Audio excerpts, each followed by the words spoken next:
Hello. Today we have Sarah Clarke with us at Peerlyst to talk about third-party management. And Sarah Clarke is a world-winning blogger, security blogger, and the owner of Introspective Consultancy. Right? Did I present you correctly? Yes, that's right. Yes, I run a small consultancy doing governance, risk, and compliance around security as well. Okay. Great. So great having you, Sarah. Thank you for agreeing to share with us some of your expertise. And I'll jump right in. So the topic today is how to manage third parties, such as vendors in the security space, something you've had a lot of experience with in the course of your career, both as a consultant and as an in-house security manager. So my first question to you is, what would you say is the most important thing to get right when bringing in a third party to help you with security?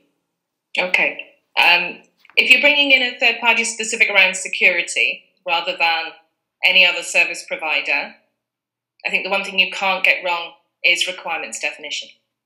Okay. You have to understand the extent, the details of what you want from them. So you've got to take a long, hard look at your own capability and maturity, because I've seen far too often people buying a solution, perhaps entering into a security operations center agreement or a data loss prevention tool, and they haven't understood the time it takes to configure it to work correctly, the amount of man hours, the amount of bodies it takes to maintain it, and integration with all of the other tools and technologies and other third parties that you may need to monitor once they're brought on board.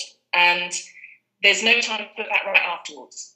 If you find out there's a capability gap and you like the product, you like the service, you can write into the agreement and into the transition or implementation plan that you need to work together to take those steps to mature and make sure it works for you in your environment with your resource model and investment. But you can't really do that after you're signed on the dotted line. This is how we end up with so much shelfware in the industry. It's a serious problem. Or things that may work, but they spit outputs out that you can't actually use for any risk management or operational security value add. Okay. Is there one particular, this is a question I know I haven't shared with you, but is there one particular area that you think you would never outsource to a third party within security? No, I think I would always say it depends on the third party, because in this day and age, trying to service every technical requirement within the business, trying to keep in-house expertise in every area within the business is unrealistic. Something that people might think about is secret information. Perhaps information about the share price, insider information before it's shared with the market. We already share that with third parties. We go out to companies who prepare the videos or prepare the press releases. In fact, there was an incident not long ago of those going astray or being used to commit insider fraud. So never say never. Okay. So get it right if you do. Great. Okay. So what are some of the what would you say are some of the common pitfalls that arise when working with vendors, and what's the best way to kind of address them? Okay. I mean, I think the main thing is seeing it as a them and us situation. Depending on the extent of the involvement you want with that vendor, you have to build a relationship. You have to have the communication free-flowing and regularly. If you haven't done your checks of capability up front, as I said before, you're going to be in trouble. But also, if they don't trust you enough to tell you when problems arise, then you're going to have problems later. And in this day and age of cloud, it changes the model slightly in that you focus on transparency and notification and asset control and asset tracking and availability, transparency, and their own management of their downstream third parties. No one really grasps wholly the problem with that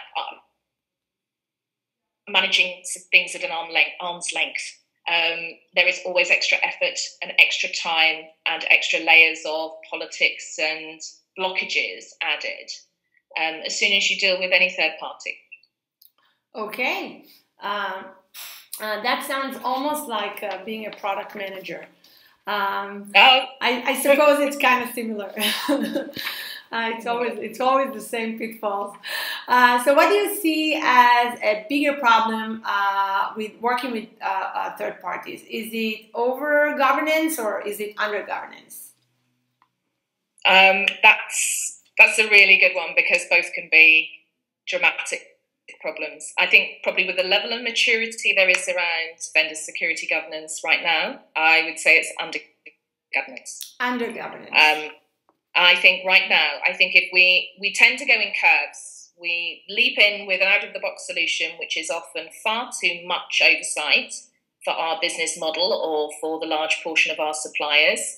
We find out that's unsupportable, and then we rein back into priority suppliers and do more with them. But right now, most people are at the stage where they might check major IT suppliers, scary suppliers, by whoever's benchmark, usually spend thoroughly, and leave everything else. So, the pitfall with under governance is absolutely obvious. You don't understand from the point you've finished due diligence, if you do it, whether anything's changed. And you can't bring them with you on your growth journey. That's a good point. Any tips on managing risk when sharing sensitive systems and data with an outsider partner? Yeah. Boring stuff. Inventories. Data inventory is something that is still quite an anathema. It's still something that's quite alien to many people. But if you don't know what your data is, what sensitivity it is, and therefore what rules for protection go with it, you trying to rein that in once it's with a third party is almost impossible. And you need to understand the third party's own governance over data as well. You can have data protection rules within a contract for personal data confidentiality, but very quickly, to get the job done, things are going to end up in all different places around the world with all different people.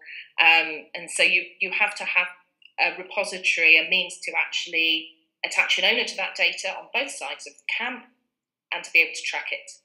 By the way, do you have any tool that you really like for doing that, or any kind of, either a tool or a process that you can kind of point us to? A lot of people will reuse asset inventories they use for hardware assets. And there are many solutions out there. Usually GRC solutions will allow you to name your assets, be they physical assets or data. So the big ones like Archer, for instance, will allow you to do that. Your data loss prevention solutions will all have that kind of functionality available.